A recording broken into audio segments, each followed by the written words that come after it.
एक गांव में एक मूर्तिकार रहा करता था। वो काफी खूबसूरत मूर्तियां बनाया करता था और इस काम से वो अच्छा कमा लेता था। उसे एक बेटा हुआ। उस बच्चे ने बचपन से ही मूर्तियां बनानी शुरू कर दी।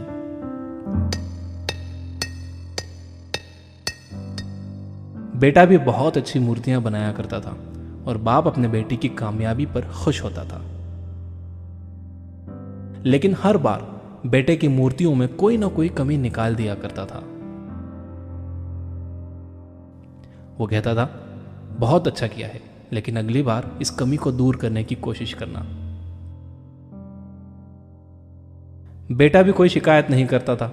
वो अपने बाप की सलाह पर अमल करते हुए अपनी मूर्तियों को और बेहतर करता रहा।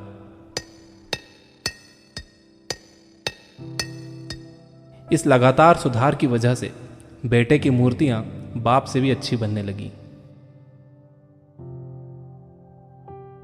और ऐसा टाइम भी आ गया कि लोग बेटे की मूर्तियों को बहुत पैसा देकर खरीदने लगे। जबकि बाप की मूर्तियां उसकी पहली वाली कीमत पर ही बिकती रहीं।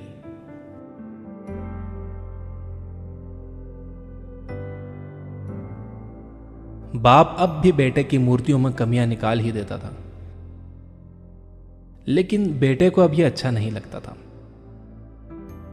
और वो बिना मन के उन कमियों का एक्सेप्ट करता था, लेकिन फिर भी अपनी मूर्तियों में सुधार कर ही देता था। एक टाइम ऐसा भी आया कि जब बेटे के सब्र ने जवाब दे दिया। बाप जब कमियां निकाल रहा था तो बेटा बोला, आप तो ऐसे कहते हैं कि आप जैसे बहुत बड़े मूर्तिकार हैं। अगर आपको इतनी ही समझ होती तो आपकी मूर्तियां कम कीमत में नहीं बिकती। मुझे नहीं लगता कि आपकी सलाह लेने की मुझे जरूरत है। मेरी मूर्तियां परफेक्ट हैं। बाप ने बेटे की यह बात सुनी तो उसने बेटे को सलाह देना और उसकी मूर्तियों में कमियां निकालना बंद कर दिया।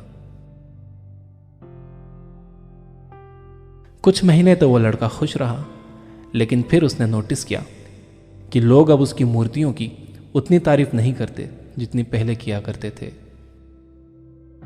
और उसकी मूर्तियों के दाम बढ़ना भी बंद हो गए। शुरू में तो बेटे को कुछ समझ नहीं आया, लेकिन फिर वो अपने बाप के पास गया और उसे इस समस्या के बारे में बताया। बाप ने बेटे को बहुत शांति से सुना, जैसे कि उसे पहले से पता था कि एक दिन ऐसा भी आएगा।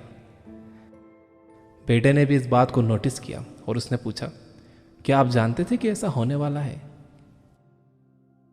बाप ने कहा, हां, क्योंकि आज से कई साल पहले मैं भी इस हालात से टकराया था। बेटे ने सवाल किया, तो फिर आपने मुझे समझाया क्यों नहीं? बाप ने जवाब दिया, क्योंकि तुम समझना नहीं चाहते थे। मैं जानता हूं कि तुम्हारी जितनी अच्छी मूर्तियां मैं नहीं बनाता। यह भी हो सकता है कि मूर्तियों के बारे में मेरी सलाह गलत हो, और ऐसा भी नहीं है कि मेरी सलाह की वजह से कभी तुम्हारी मूर्ति बेहतर बनी हो।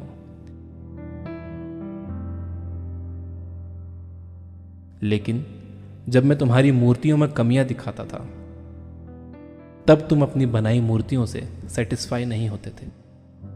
तुम खुद को बेहतर करने की कोशिश करते थे, और वही बेहतर होने की कोशिश तुम्हारी कामयाबी का कारण था। लेकिन जिस दिन तुम अपने काम से सेटिस्फाई हो गए और तुमने यह भी मान लिया कि अब इसमें और बेहतर होने की गुंजाइश ही नहीं है, तुम्हारी ग्रोथ भी रुक गई। और लोग हमेशा तुमसे बेहतर की उम्मीद करते हैं, और यही कारण है कि अब तुम्हारी मूर्तियों के लिए तुम्हारी तारीफ नहीं होती, ना ही उनके लिए तुम्हें ज्यादा पैसे मिलते हैं।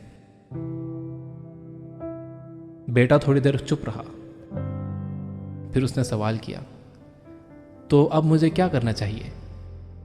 बाप ने एक लाइन में जवाब दिया, अनसेटिस्फाई होना सीख लो। मान लो कि तुम में हमेशा बेहतर होने की गुंजाइश बाकी है। यही एक बात तुम्हें हमेशा आगे बेहतर होने के लिए इंस्पायर करते रहेगी, तुम्हें हमेशा बेहतर बनाते रहेगी।